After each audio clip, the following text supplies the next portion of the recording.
Taking a look right now at the State House, where lawmakers are considering a bill that would regulate data centers. It sparked debate about how these centers could impact your energy bill and the environment. News 19's Josie Frost joining us right now from the State House with the very latest on this ongoing debate. As AI and tech needs continue to grow, more and more of these companies are looking to build these large data centers in your communities. Now, lawmakers are considering legislation that would put guardrails on these projects at the state level.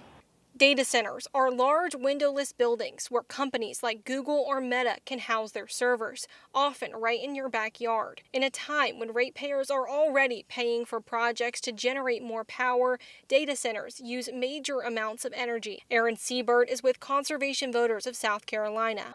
So we need to ensure that hardworking families and businesses aren't paying for the cost of new infrastructure to power these centers. A bill at the State House would create a new state-level process for permitting and regulating data centers. Right now, they typically are only subject to local requirements. The bill would require data centers to cover the cost of the energy that they need in order to not raise everyday people's bills. It would also require them to use water efficiently and to limit their impacts on the surrounding community. New requirements for data centers to minimize noise, vibration, and light impacts on surrounding communities.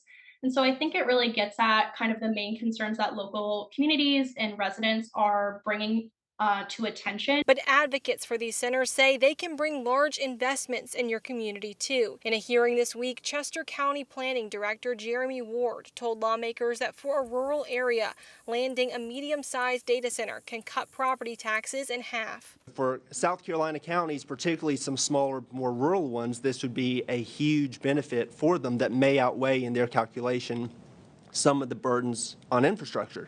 The bill right now is still in subcommittee. Next, lawmakers want to hear from some of the utilities about how these large users are impacting them.